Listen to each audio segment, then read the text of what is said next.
Welcome to my thoughts on Daredevil Born Again, Season 2, Episode 4, Gloves Off. The episode is rated TVMA, so this video B, there will be spoilers for the episode, and hypothetically everything MCU and Jason leading up to it. And another episode that I absolutely fucking loved. I feel like this just gets better and better.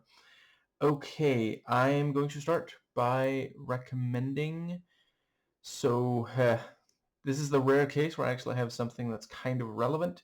I absolutely recommend the video by Jessie Gender on, she covers several of these episodes. And I forget if Vera did the more recent ones, or am I thinking of the fact that she did like the first one? Anyway, right, and sorry, for the Jessie Gender one, I've watched the one she did for episodes 2 and 3. I don't know yet if she has done one for this episode. Anyway, and other than that, Legia Miller did a video. My researcher sort of look it up right now, but I believe it's something along the lines of, attacks on trans.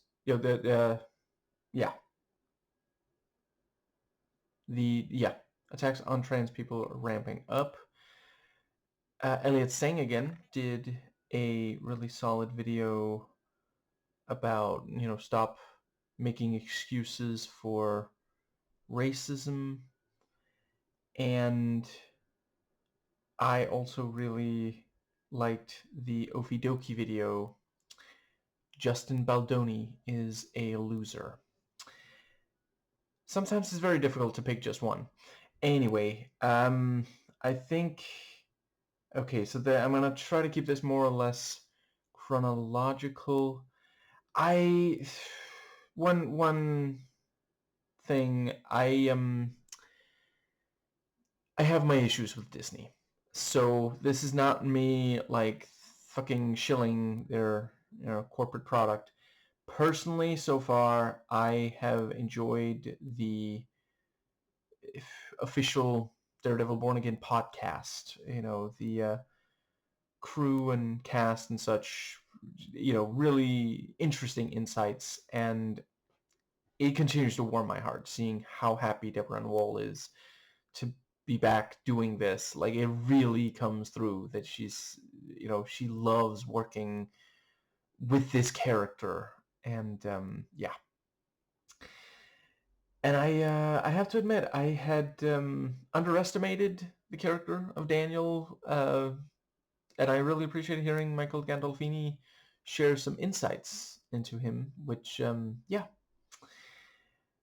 I think that is everything preamble. Right off, I can't believe I forgot to mention this until now, but so in the first episode of this season, someone calls the that official person, and I think it's Mr. Charles, who's like, you better answer that. And, he's like, oh, let's see. Can't believe I'm blanking on her last name. But, he says Val's last name, which is kind of funny because we heard, so like, I could just imagine Val on the other end being like, I told you. But, in Falcon and the Winter Soldier, we're told, specifically by her, never say my name. But if you're gonna, call me Val. Don't call me that whole, thing. And it's also just good to kind of, I can absolutely see her being a part of that. Did also occur to me, occur to me, sorry, in one of the episodes of the podcast, I think it was, they pointed out now there's both there is now both a Charlie playing a Matthew and a Matthew playing a Charles on this show, on this season. So I don't know if someone in the casting department has it out for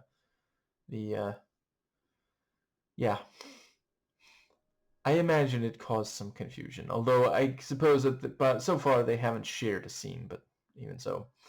Yeah, I think that does cover the entire preamble. So can I just say I would watch, like, it's not that at any point I actually thought that this would be that, but if this had indeed turned out to just be like almost 50 minutes of just Bullseye going about his day, yeah, I'd have been down for that. Like, just, he is eminently watchable. I know I've said it before, but I really do hope we get a special, as apparently the actor is hoping for, because, like, there's so much they can do with this character. Yeah. But yeah, he's, making breakfast. He helps feed the cat, which, that's what that book on screenwriting says. You should have the... Well, I guess, let's see. If he saved the cat, he'd be a hero. If he feeds the cat, I guess he's an anti-hero. And, he gave a fake name to the neighbor, and the fact that, so the episode opens with him helping the neighbor, and then by the end of the episode, before the end of the episode, he's using her as a human shield, a hostage to get away from Daredevil. Really effective use of contrast. Like, we're seeing, when things are going well, he's the nice neighbor. He's such a nice young boy, And the, so was that voice too exaggerated? I'm not trying to make fun of any minority here. But when push comes to shove, like, no, she is just another, I mean, maybe not his North Star, but other than that, yeah, he'll use you as a tool to accomplish what he's set out to do. Although he is not really trying to kill Daredevil here, which I also thought was quite compelling. Because it's also like, if every single time we see Bullseye, he's easily killing someone, that's gonna get fucking old, but to see him actually pull his punches like that, that was incredibly cool. He really is dedicated to, yeah. And I think, yeah, so he goes to the diner, and so I don't approve of his methods. In real life, I abhor violence. It should only ever be the last resort. I'm not saying it's never necessary. It was necessary to use force during World War II to stop the Nazis, and Stonewall needed to happen. Shouldn't have, but it did. For more LGBTQ plus civil rights, or at least some. But one thing I do agree with, yeah, so his order, he's like, so what do you recommend? And also I love that. So he sits down and she's like, you ready? And obviously that's shorthand for, are you ready to place your order? Which, like, yeah, if you work in service, I've known some people who worked in service work, and yeah, after a while you're tired, so you don't feel like you have to say the entire thing. And also, people know. But to the audience, is also like, I think he is ready, but what exactly is he planning? And we find out very shortly after. But, yeah, when he finds out that the milkshake is, what did she say? Good, I guess, or something like that. Yeah, I feel really bad for her. She's already clearly exhausted, and then he goes and spoils it all by doing something silly like kill a bunch of people. But he specifically asks for banana. And if you haven't already watched Randy Felt Faces, it's online now. It's free online. First Banana, fucking amazing show. Might be my favorite of his. And I'm trying to check my recency bias, but for real, I feel like he's just getting better and better. All of his shows are worth watching, honestly. Everything he's put on his YouTube channel has been worth watching, but I fucking love it. I think I may have said this before. I've talked about him before. Really admire him, but I love the way that he can convey really intelligent analysis in the middle of all these jokes. Like, he's unbelievably funny, but he also has us going like, shit, that's true, and that's, like, a lot of stand-up comedians aspire to it. Not everyone quite nails it, and of course some don't even go for it, which is also fine if that's, what you want. But anyway, banana milkshake, I am of the firm, not at all humble opinion that banana is the flavor that makes milkshake something other than just, because like, there was a while where I was like, why would I want a milkshake? Why not just get like ice cream? Then I had banana milkshake and I shut the absolute fuck up about, because it's goddamn amazing. If you've never had it, if at all the idea appeals to you, you gotta fucking try it. It's fucking amazing. And yeah, with that, so I love, he sits down and he looks to the sides and we see, well, there are certainly utensils there, which is one of those things like, yeah, it's a fucking diner. Of course there's going to be utensils. It's so that, the next time someone walks up and needing utensils, they don't have to, this poor overworked waitress doesn't have to put them out immediately, but, the way it's filmed and the way he, his face is, and because we've seen other scenes with him, we know this is, he's planning something. Also fucking loved, at first it looks like, oh, he's just walking past the, this, presumably homeless, a man, yeah, asking for change. But then, he does the bullseye thing and he absolutely nails, the coin into the, yeah. And it's again this thing of like, I mean, shit, he can be genuinely good when that's what he's going for. And that is the thing. Like, he thinks that if he kills Fisk, he will make up for killing Foggy. And yeah, like that's genuinely such an interesting, like, it's one of those things, whenever you redeem a villain who seemed like there's just no way to bring this person back from, where this incredibly dark place that they've ended up, you got to be careful. You got to do it exactly right. Otherwise, it's going to feel like you're just undercutting the character, and I don't know. So far, I'm here for this version. Yeah, like I already loved Bullseye in the comics, but this is actually one of those cases where at least the versions I've read. I haven't read every single, Bullseye comic, but every comic he appears in. But I personally, so far, I am liking this. I guess let's call him Dex, because I don't remember him being referred. You know what? Whatever. Live action. Nope. Even that doesn't work. MCU Daredevil. Bullseye. God damn it. MCU Bullseye is so far my favorite, and I still get a lot of enjoyment out of the Colin Farrell one, and I love the comic one. I distinctly remember, this is not a spoiler, but there's a bit, yeah, maybe you'll recognize it too. Ah, shit, no, god damn it, fuck, that is a spoiler, isn't it? Because you're gonna be anticipating, god damn it. Okay, I feel like it's been built up too much for me to give you fucking nothing. There's a bit where he outsmarts someone. He does something that looks like it's going to go one way and goes a completely different way in a just incredibly cool, subversive manner that, yeah. One of my favorite Daredevil supporting characters, especially if we're talking costumed ones. Anyway, I think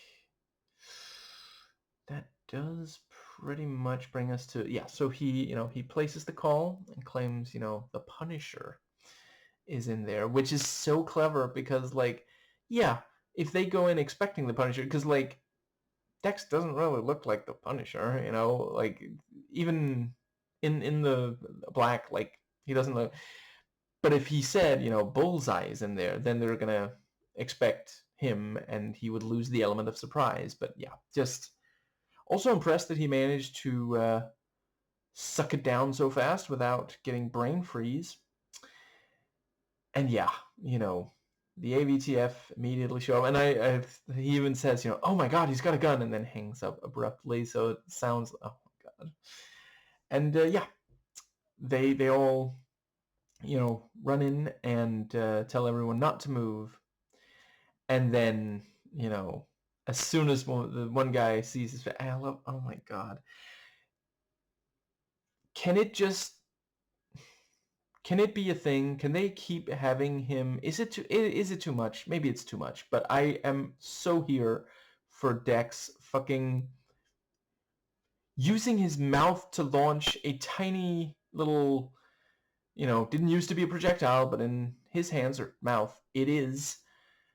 Season 1, it was a fucking tooth, just like one of his own teeth that Daredevil knocked loose with the and this time it's a goddamn toothpick. Like, just, yeah, I'm here for how they're tooth themed. That's working for me as well. And I forget if I've seen him kill with a toothpick in the comics, but certainly he is someone who could. And yeah. And I think it even went in the guy's eye, which, yeah, very gnarly. And he's throwing utensils and making them ricochet and taking out one by one. God damn, that was just so fucking epic. And, jumps behind the counter. And at one point, so he's behind the counter and he's throwing shit and it's ricocheting and he's still fucking hitting it. Like, oh my God. And then, when there's like one person left, he's just wounding this guy over and over. At one point he uses one of those, I think they are just called meat thermometers, to make sure that the meat is thoroughly cooked. Not unlike, the Trump administration. It was never cooking, although I appreciate some MAGA would insist that it was, but it is definitely cooked now. It is, yeah. And I don't know. I would love to see Trump engage in restorative justice, but I mean, as long as he is non-violently, politically removed from office so he can't do any more harm, yeah, that will be quite a relief. Anyway, Bullseye throws that thing because he doesn't need it anymore. He already checked, yeah, this scene is hot. And yeah, oh my God, at one point he throws in the fucking I forget what those are called in English, but the backs of the knees, like, god damn. And oh my God, my favorite part, followed closely by him drawing his fucking symbol in ketchup on the doors. So he goes up to the guy, a dog in a diner, that's unsanitary. And the guy's like, please don't kill me. And Bullseye's, there's so much here, because Bullseye, for one thing, he's not like, how could you say that? Like, listen, I'm sorry, but if I was, if someone said that to me, I'd probably like, why the fuck would you think I would kill you? Which I appreciate, he's just seen him kill all these AVTF. But, he's just kind of, yeah, people think I'm going to kill them. It happens. Occupational hazard. But he tries to reassure him that, oh, he's not going to do that. And then he says, I'm one of the good guys. Which, I mean, we already knew that he had a chance to kill Matt. And not only did he not do it, he sent that one blade that said, like, you're welcome, with the symbol and everything. So it's like, well, okay, I mean, he's clearly not currently trying to kill Daredevil.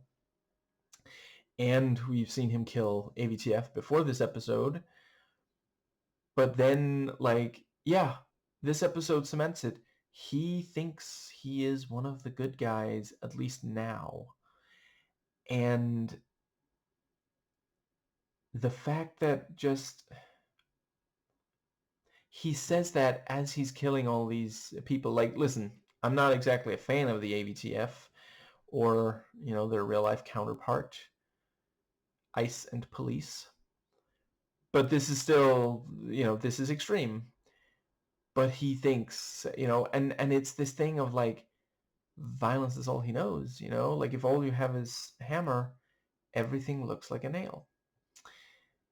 And I think that pretty much covers everything. So, but yeah, and I really appreciate how both Daredevil and Bullseye in this episode take advantage of the AVTF, because this wouldn't have worked if the AVTF weren't so gung-ho on taking out Frank Castle.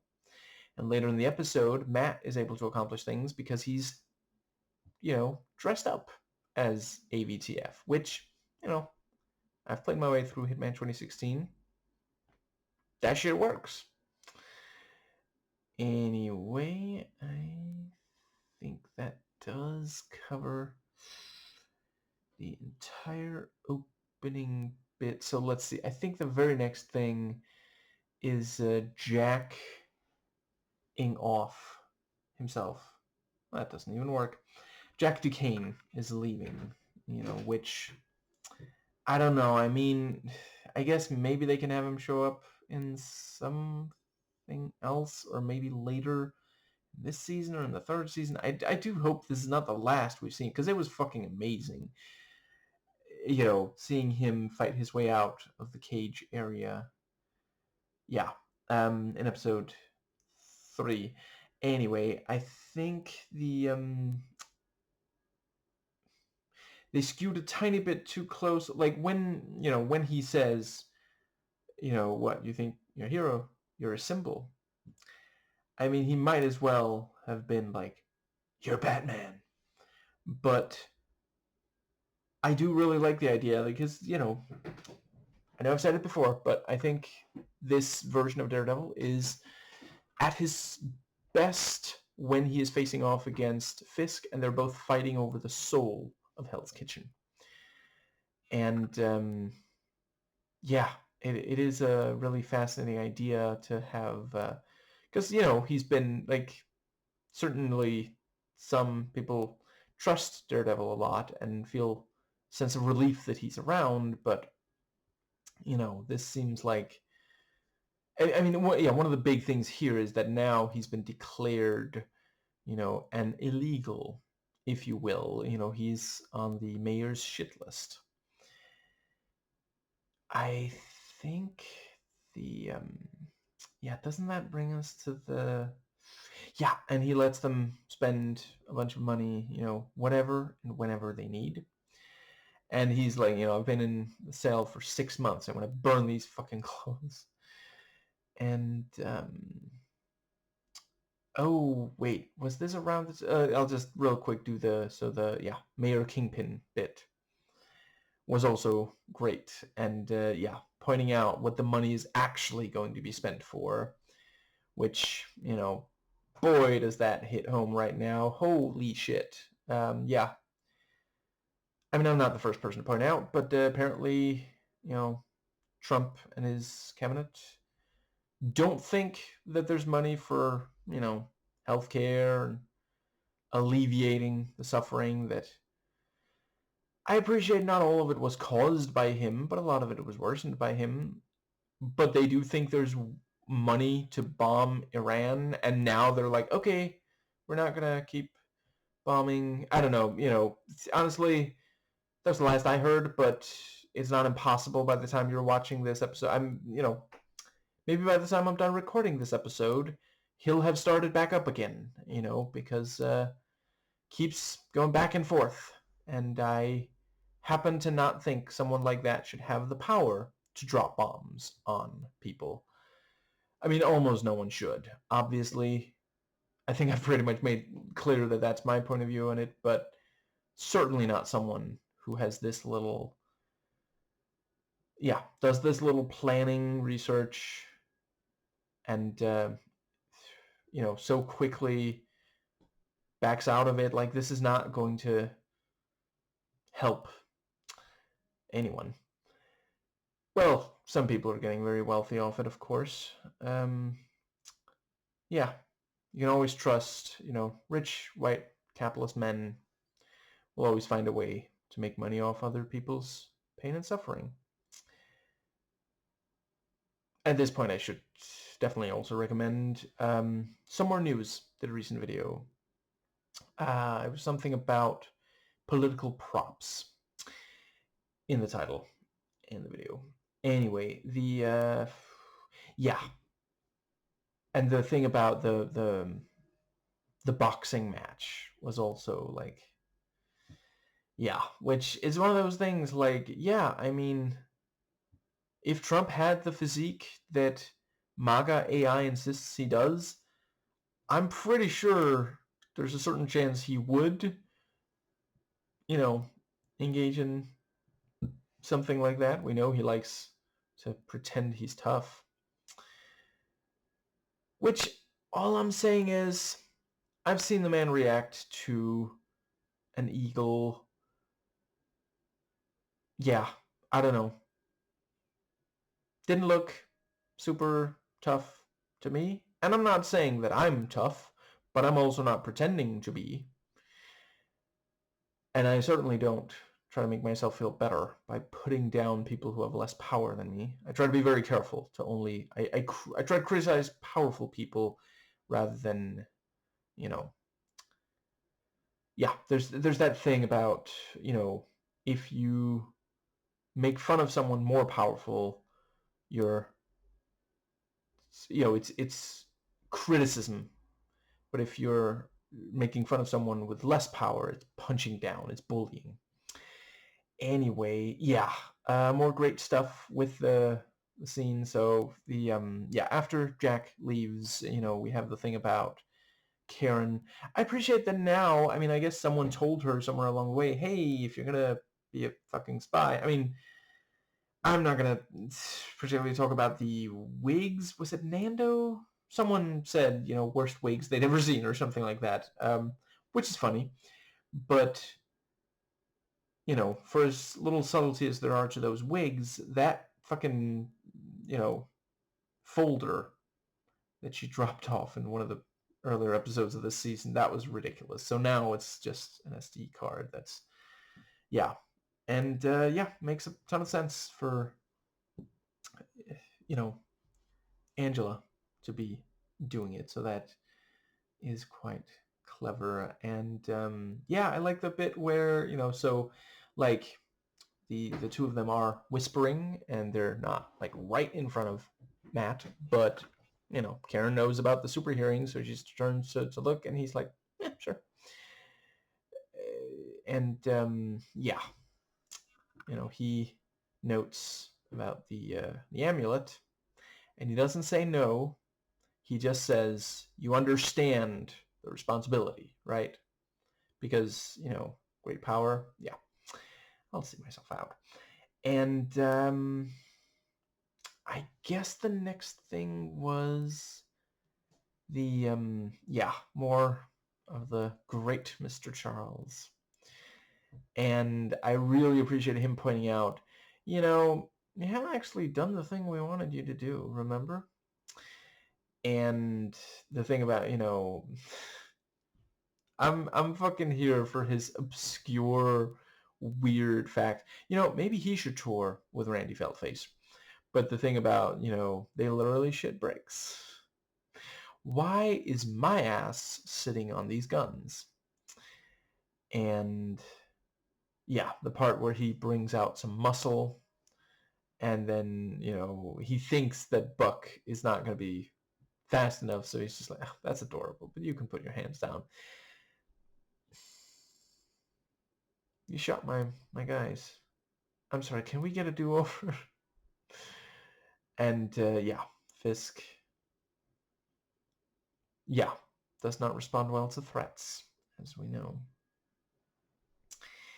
And I think, yeah, and it's great to see, yeah, Mr. Charles, he is, you know, struggling to contain Fisk. Also that whole thing with, you know, New York is mine.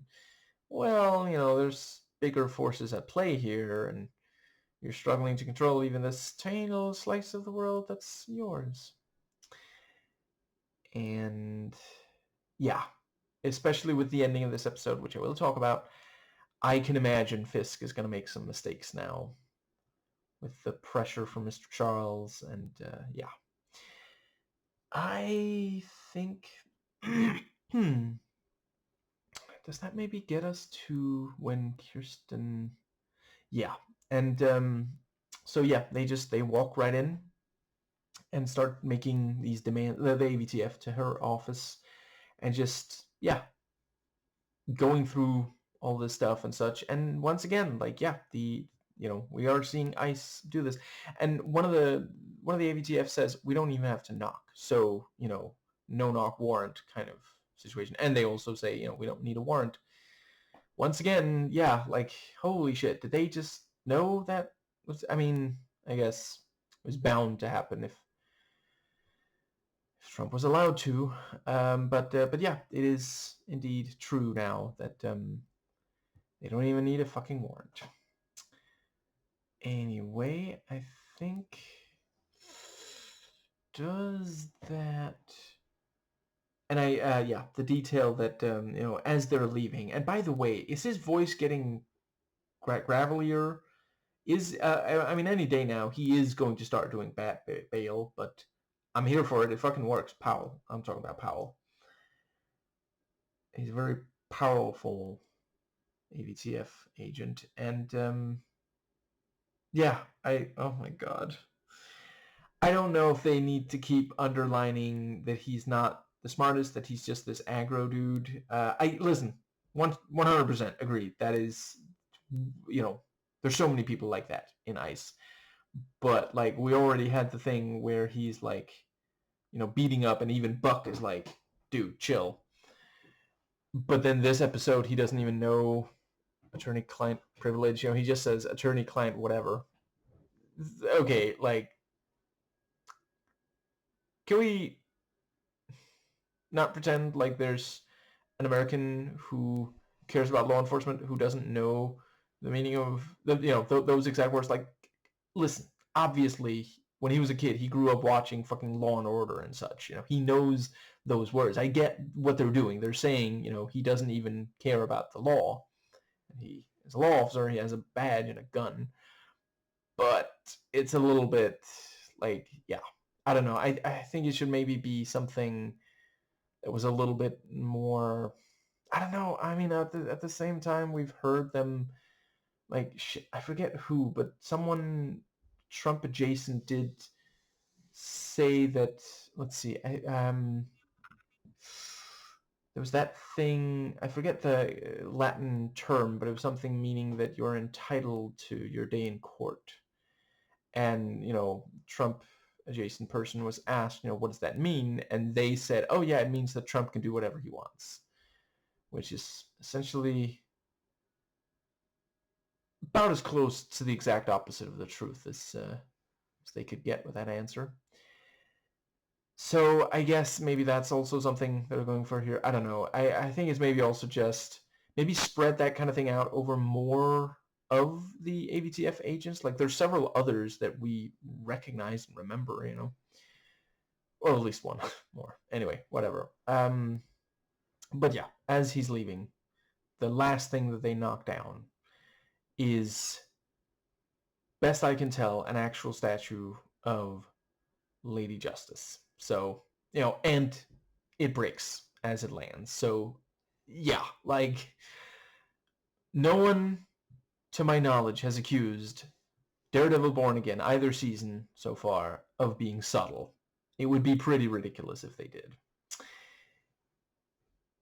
Honestly, I recommend the, so fairly recently, someone on the editing room, the website for abridged scripts, wrote a parody script of the first season. And while I don't agree with every criticism, I do think it might be the best work by that author. I've read every script on the site. And yeah, I hope they're able to continue improving. It was good to great of a script. And,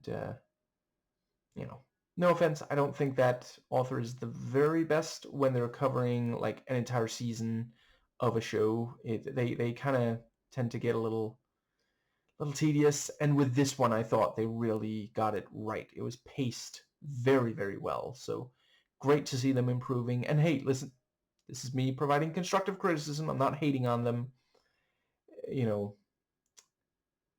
When you're developing your writing, constructive criticism is extremely important. And the let's see. what was the next scene? I guess it was the maybe the bit where, yeah, we had the conversation, which, in retrospect, I realized was indeed set up for the payoff later, with the thing about, like, is Vanessa safe around Fisk? Or, is it safe for her to be part of that world? With the fork. Humbledinger? What was it called again? Something like that. I think I'll cover her fate by the end of this episode as the last thing in this video, or close to it at least. I liked the I think that's when yeah, we saw the AVTF suit in the bag earlier when Karen was getting the SD card, and now we're seeing Matt wear it, and yeah, makes sense. They took it off that one guy they took as a hostage. I mean, it's not like, oh, but you have to, like, prevent him from knowing. No. I mean, he remembers who knocked him the fuck out. And, Daredevil's already wanted, so, yeah. I think it might have been Jesse Gender who pointed out, maybe it would have been good if there had been, like, some conversation about, like, okay, so this guy joined the AVTF and now is going against them. What did he do that made him change his mind? Really good point. Or was it Vera? I'm sorry. One of the two. Let's see.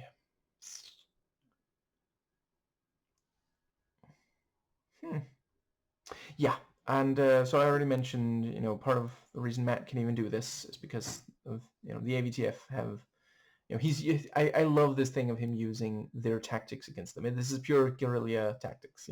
He is actually using their strength against them. Because as soon as he walks in, like, he doesn't even have to show ID. Because, it's not like, he doesn't have a badge with his picture on it, I'm thinking. And certainly we don't see him show it. He just walks in and says, AVTF, we're taking over. I said get the fuck out. I'm sorry, do you want me to call my friends? And one of them is even like, AVTF pricks. And, one of them points out, but CSI aren't done yet. I mean, that would be a very long wait. I'm not sure CSI and that type of show is ever going to leave American airwaves entirely. But yeah, because of that, he's able to find the little coin, which leads him to the church. And I am relieved that the seminarian, I think that subtitles identify him as, is indeed still alive. And I was wondering a tiny bit. I mean, it doesn't seem like Bullseye wanted Daredevil to show. So why did he leave the so many, like, these breadcrumbs? I don't know if he's being careless or if he did deep down want. I mean, maybe he does want to convey to Matt that he's trying to make up for Foggy. Certainly that does pretty well track with his other actions in this season so far. And yeah, good to see Matt in a church again. I know some people hated that he didn't. I don't think he did at all in season 1 of this. And I mean, I get, like, for sure, that was a big part of, the Defenders verse. Those 3 seasons of, and yeah. But I mean, right now I forget, was it Pillar of Garbage? Someone pointed out. I mean, Catholicism is there in theme. Like, look at the way he, when the cops show up, he was intending to just let, he wasn't he didn't want to fight them, but they made that, it was impossible not to. And look at his reaction after. He's not like, yes, I did them, I kicked their ass. He's like, God fucking damn it, I don't want this, I don't know. Feels really, really Catholic. Like he's He's taking a beating. He's dishing it back out. Okay. I'm not saying that Catholics are inherently violent. I'm talking about how Catholicism, that sect of Christianity, there is some focus on the brutality of, certain parts of the Bible. That's all I'm saying. Anyway, I do agree that it's great to see him back in church. It is a defining character trait. I think... Right, and also the part where Powell said to Kirsten, say hi to Matt Murdock for me. Because, he knows, I mean, that's the thing. Wait, does he know that Matt is Daredevil? Because I feel like that's implied there, but if he also doesn't even know what attorney-client privilege is, let alone how to say it, I don't know. But certainly he has, Mr. Policeman, you have all the clues. And I think that... I feel like there's one more thing I really wanted to say about this part of the episode. No, yeah, I think that's when... Yeah, so he gets to the... Right, I also like the... Yeah, so Fisk saying, he'll never lay a hand on me. I don't need that. Yeah, actually, I think that might be after. Anyway, yeah, we have the... Yeah, and Fisk pointing out, we have all these leaks, we're having trouble. I definitely foresee, and that's also, I think, some of the most compelling Fisk stuff in this version so far. And, both Born Again and the Defenders verse, those 3 seasons, when he feels like he's starting to lose control and he does something extreme is, Anyway, so Matt, finds the place and goes there, and it's so fucking cool the way that, he's just about to listen to the Discman. Is that what y'all call it too, or is that just a Danish thing? See, that's the confusing thing about the Danish language. Sometimes we'll use English words, but it's not words that Americans use, even though so much of our culture is affected, inspired by American. Not all of it, obviously, but a bunch. I think I said that in my video on Bleeder, that, Bleeder is not really what you would say. It's like hemophiliac, and, same director, and I think also writer, did also the Pusher trilogy, and that's also, the word pusher is, derived from American, but Americans would say dealer, not pusher. Anyway, disc player, CD player. And, he clicks it open, and then he throws the disc, and Matt fucking deflects it. I fucking love the way that they draw parallels between Matt and Dex in this episode. Because just... Yeah, the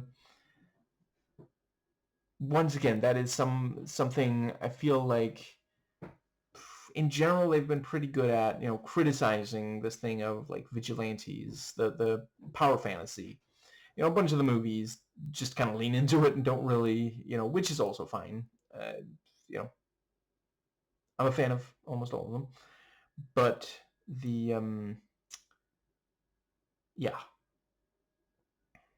I do think it's great to criticize the idea, today when you have something this mature. And what is the difference again between, okay, so obviously the body count, Matt goes out of his way to not kill anyone. He's even distraught when someone else is killed that he feels like he could have saved, or shaved for that matter. And, but other than that, they are fighting Fisk, both of them, and the AVGF. It's not as though, it would be one thing if Dex was out here, just randomly killing innocent people, but he has a chance to, and he chooses not to. He does not kill his neighbor.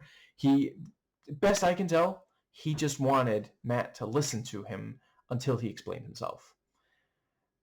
And which, of course, does not untraumatize this poor woman for, yeah. But and he could have killed, I mean, I suppose he maybe also just wasn't quite as bothered, but I mean, he did not like this guy bringing a dog into this diner. But yeah, I mean, it doesn't even seem to cross his mind to even harm him at all. He didn't even threaten him. Like, he just said, "You shouldn't do that. That's wrong." Which is also like, okay, thank you for the lesson in good behavior, Mr. fucking spree killer. Jesus Christ. And I feel like that does, yeah, just the choreography and the whole scene, fucking amazing. I love how good they've gotten at, like, I can so easily follow every single little thing that happens in these fights. There have been MCU things where that was not the case. And yeah, the way that, they're both ricocheting things, they're both, preventing the other from hitting them. It's just, yeah. And yeah, I especially love the part where Dex actually throws one of his knives, but he throws it so that it is what am I talking about? Oh, I'm just talking about Shaft. Instead of the, I mean, Homer Simpson gave good advice. Handle first, if you're only trying to knock them the fucker out. And yeah, he says that he really is trying to change for the better. And I think the right, yeah, another parallel was, so Dex, gave a coin to the guy on the sidewalk asking, and Matt, flicked a coin into the church collection plate. So, once again, yeah, very strong similarity there. And I think that does get us to, so yeah,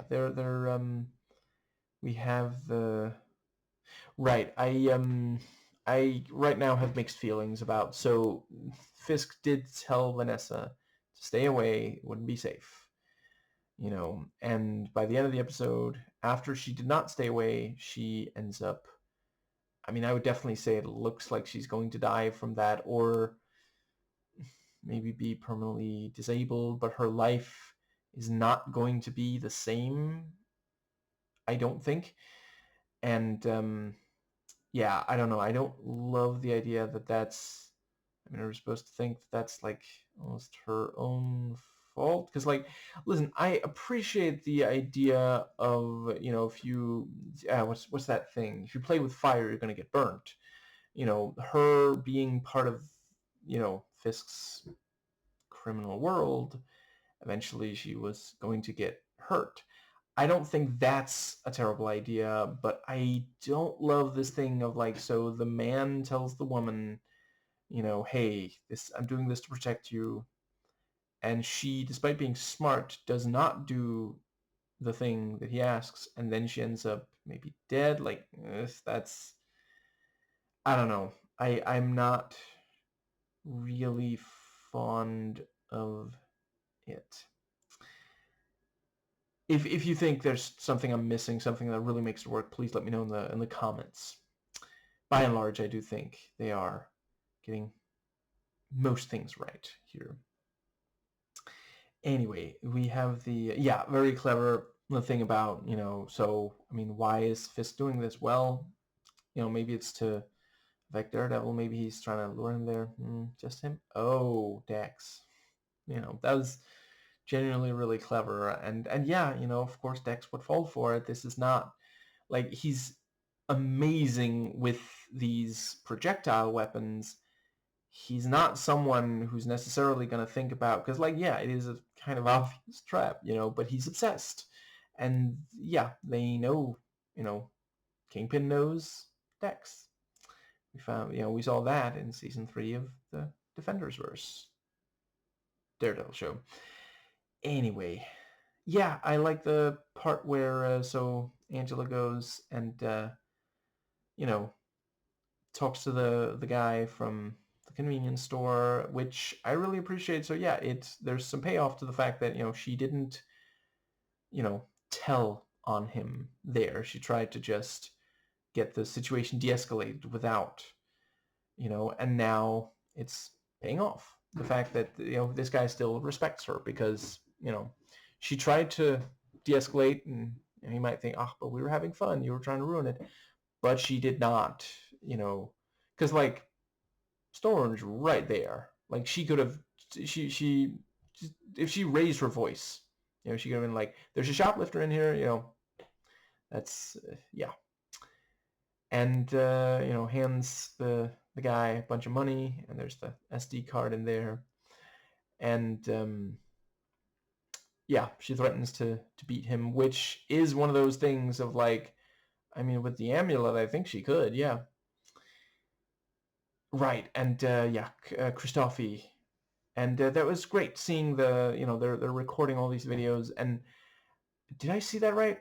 2.5 hours worth of video. Yeah, that's gonna be, and yeah, I mean, I forget the exact number, but weren't there like over a dozen, maybe several dozen people in those cages? Like if they record for all of them, yeah, that's how you're gonna get there. And the fact that we saw specifically, Soledad being, I believe I butchered that pronunciation. I apologize. But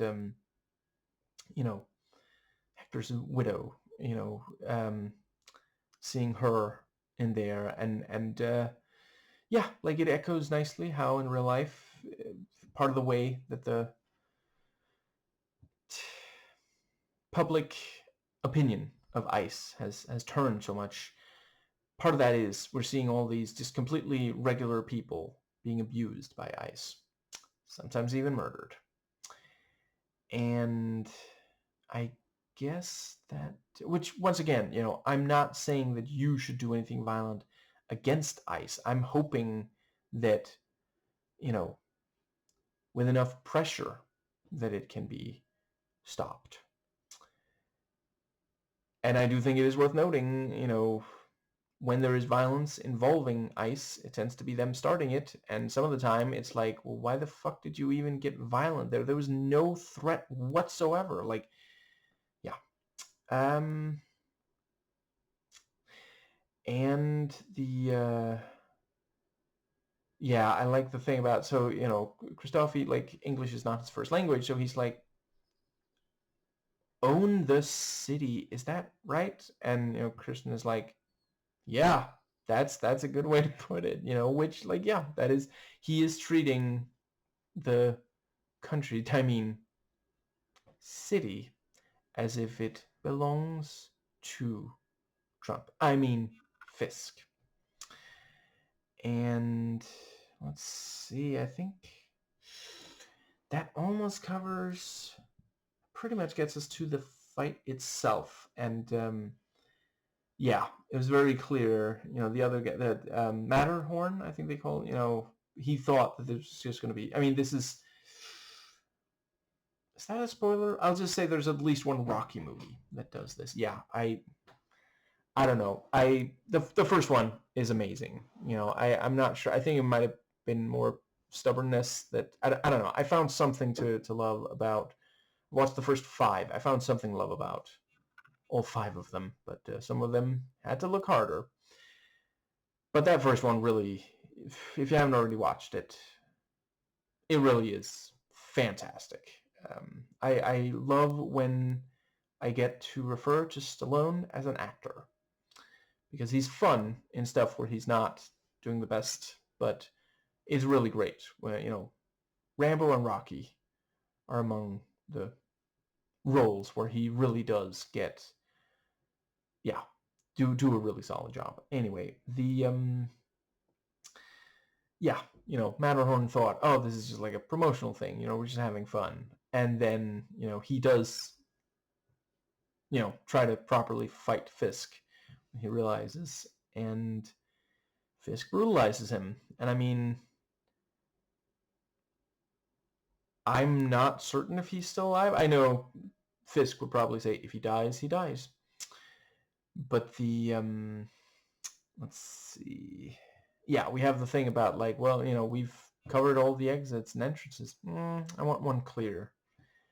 And they point out this is a bad idea, like, I mean, I guess he hasn't been watching the rest of the episode up to that point because, my God, like the diner alone really underlines this is not going to go well. Anyway, that does bring us to the yeah, so we still, so far we have not seen Angela in a costume, and we haven't seen her engage in like serious violence, like and yeah, I don't know if they are going to do it eventually, but it is like, I think I already said it in my video on the third episode, they do really have to be careful with, because like, yeah, she's this short little, that's not, listen, I'm short, I'm not physically imposing, and that is somewhere on the list of reasons why I don't put on a costume and fight crime. But I don't know. I think they could make it work. They've made other, I mean, Iman Vellani is not very large. Neither is Haley Steinfeld, work for them. But I appreciate those shows had very different tone from this one, much less gritty. Yeah, I think that pretty much gets us to, so yeah, during, it was really, so several great things about the fight. So we have the thing about how, people are booing Matterhorn as he's being announced and cheering Fisk even as it's just being announced. And he's called the hero of the city. Oh my God. Oh, right. Yeah. The scene with Marge, don't you know, was great. I don't really have much to add. I already talked about the discussion about, is it safe to be around Fisk? But yeah, the thing about, I couldn't sleep at night if I supported the mayor. But I could more support the mayor and Mrs. Fisk. And if she dies by the end of the episode, that means that Marge is not going to support. And I don't know who else they're going to try to send. I mean, yeah, I think they're going to have a really difficult time convincing. And she might actually, I think there's some chance Marge will blame Fisk for Vanessa's death. And, she wouldn't have died if he hadn't, brought her into his world of violence. Now, I think that does bring us to the yeah, I thought they worked the way that for at least some, the mood did kind of turn when they saw how brutal he was with, and he even, like, the referee, I think they call it, has to like pull Fisk away so he doesn't wail on the guy when he can't defend himself. That's a thing. And I mean, that is against the rules for good reason. And yeah, the part where Daniel, shows up, and so now the cap is white. I don't think we've seen a white one. I think weren't they blue in the first season? I think, where real life they tend to be red, but in real life now some of them are white. So much like the people who wear them. And yeah, Sheila's saying, "Please tell me you at least got the discount." And he's like, "There's a discount?" God, Daniel, damn it. Yeah. And yeah, like, it's just like Fisk, because he's in this show so far, both seasons so far, very much like Trump. Yeah, to do this merch shit, and also the the bobblehead. And I like BB going, yeah, good likeness. Wonder if she's getting inspiration for the Mayor Kingpin mask. I'm just gonna make another version. Right. Also, yeah, the bit where so the SD is put in BB's pocket, and you know, yeah, it makes sense. He's like, oh, you're famous in my house. Can I take a selfie? And I love how Daniel is standing there like, hands off. She doesn't belong to you, asshole. It's up to her if she wants to talk to this other guy. Like, she even says it's not a date. Anyway, yeah, he steps out of the way to let the two of them, do the selfie, and she immediately realizes, oh, he slipped something into my pocket, and yeah, I'm looking forward to seeing that play out as well. But yeah, we also have the oh right, and fucking Buck sure does like to fuck, because he fucks up the I mean, they have the video of Christoffy, so maybe that'll be enough, hopefully. Anyway, the and that was also, as soon as I saw these agents take him, I knew this is, yeah, Fisk is gonna have him killed. Anyway, I think the let's see. Yeah, I thought they played it just right, the way it's filmed and edited, and the way Michael Gandolfini plays it, because it looks like I I sat there waiting for him to say, "What did he slip into your pocket? What has it got in its filthy little pockets?" I need to either retire or practice more my Gollum. I appreciate that. Anyway, the but no, he was just like, so we're ready to go now, right? Like, yeah, just like he played it just, god damn it. Every so often, I find myself thinking maybe I should watch Prison Break again. Because that was very much like something they would do on Prison Break, where it's like, I mean, this is definitely gonna go in this direction. Oh, it went in this other direction. Okay, fair enough. No, yeah, it works. Anyway, I think the yeah, one thing I do appreciate about, like, if they are really going to fridge Vanessa,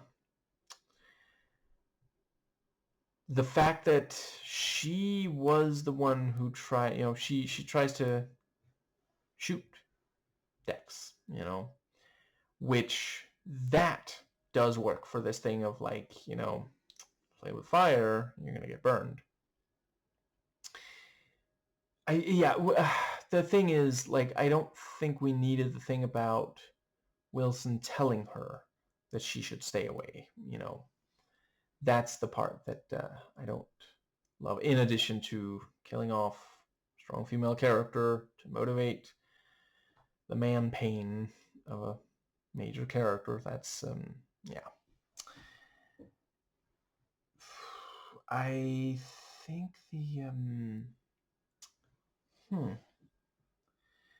let's see. There was at least one more thing that I wanted to make sure to say. Right, in this episode, they also, I don't know, so far I feel like they've done well at avoiding what I've heard referred to as Netflix dialogue, which is that thing where Netflix and other streaming, but they seem to think that the second screen thing means that they need to do really shitty writing where people are constantly telling each other what they're doing, which, like, I don't know anybody who actually likes that shit. But, yeah. I don't think that was what was happening earlier in the episode, where they had Mr. Charles say, hey, the governor is trying to take away your free port, and that's the one thing that we need from you, if you don't deliver, which, like, yeah, by the end of this episode, I think she is going to at least start the process of taking it away. I don't know how long that process is, but even temporarily, it can be a major thing, like, federal agents are not necessarily the most patient when they are expecting a quid pro quo to pay off. Anyway, I think that's not an accusation. That's just historical fact. You can look into it yourself. Anyway, yeah. So we have the what was the other thing? There's at least one more thing I want to say about that heart. Yeah, once again, fantastic choreography with Dex. So far all the action choreography this season has been amazing. I'm willing to acknowledge a little bit in the first season was not as, But let's see. Yeah, also really cool when he manages to escape on a scooter from the apartment, grabs the can or something and throws it at the guy. And then, yeah, it's like, listen, Matt, you're fast. You're not scooter fast. And not on foot. Anyway, the bit there at the end where he's killing a bunch of guards, I really thought they did a great job of having just enough elements in play that it is incredibly tense and suspenseful. I was on the edge of my seat, practically fell off, and not quite having so many that it just becomes overwhelming, because you have, Dex wants to kill Fisk. Fisk wants to protect Vanessa, who wants to kill Dex. There's all these AVTF. We're just waiting for this exact situation, but Dex is incredibly fast. And then Daredevil shows up to prevent, because he truly does believe that it is wrong to kill Fisk. Yeah, really nicely done. And the fact that, the glass that hit Vanessa, I suppose it's not impossible she'll survive. Yeah, that was Fisk's merchandise.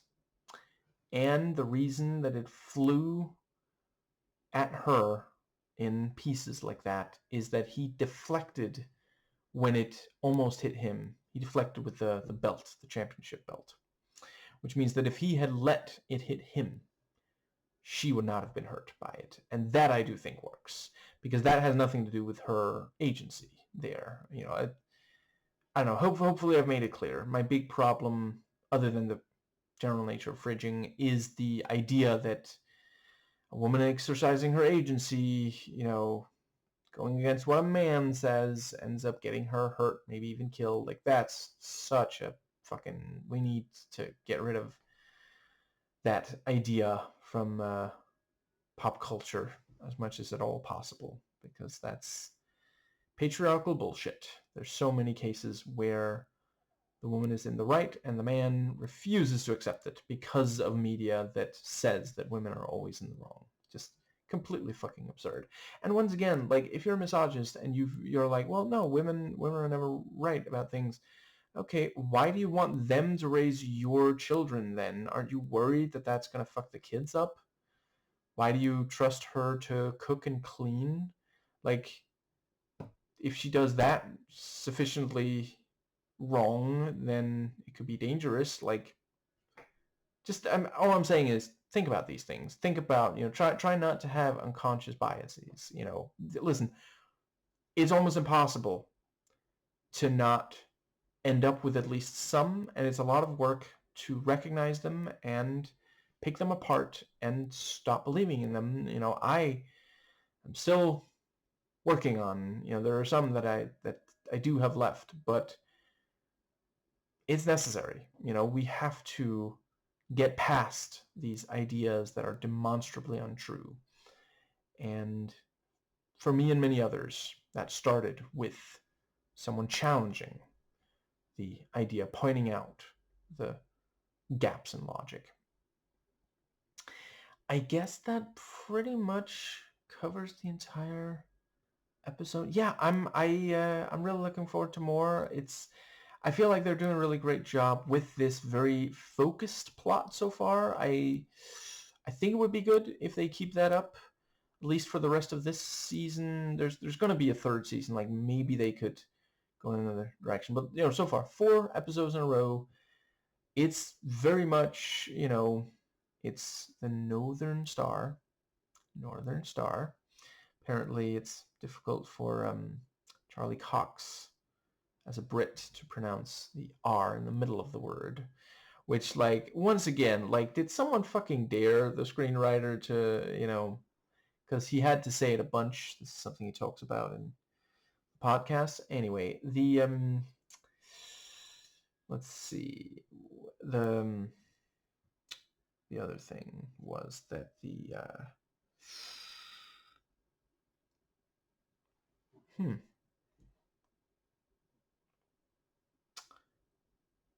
it's it's all about the Northern Star and the and Red Hook and the way that yeah, you have these two sides fighting. And I really love the fact that yeah, there's not 100% complete agreement. Like Karen maybe is considering going full Punisher, and Dex certainly is thinking killing Fisk, and it is genuinely this thing. Like, I mean, I don't know that Dex is going to be crying snot over accidentally killing Vanessa, because he did. She was the one who hired him, and now he's in this fucked up situation. But that wasn't what he was aiming for, and that's once again, if you engage in violence, it might hit someone you didn't mean to. I think that does cover everything. Yeah, I genuinely was surprised that that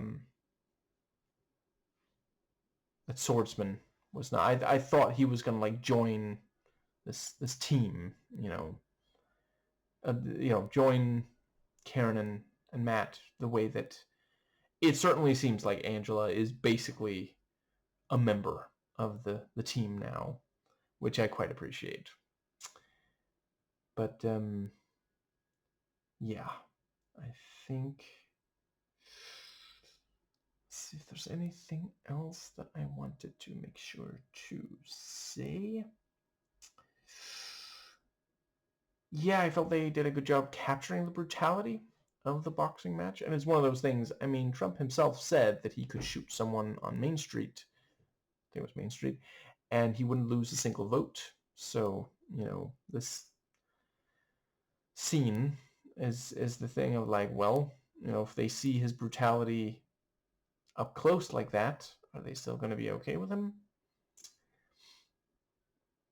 And yeah, God, when Daniel like starts a chant of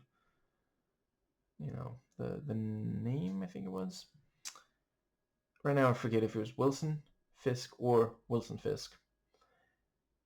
Yeah, I think, okay, I'm going to real quick fast forward through the entire thing. It's obviously a good title for the episode. And let's see,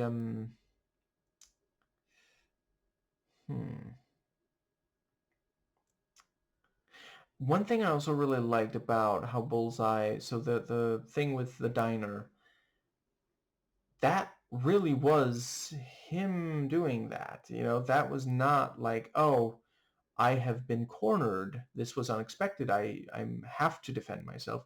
He is choosing to do this. Like, they wouldn't even have been there if he hadn't called.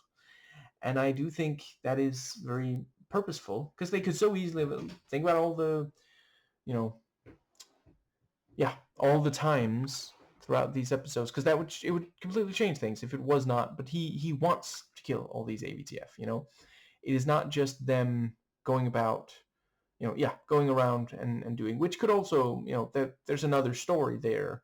They think that they can just do what they want, and then suddenly one of the people they go after, on purpose I mean, is actually, yeah, Bullseye. But yeah, I mean, several times in the season we've seen them, just go into businesses and homes. Nobody expects the AVTF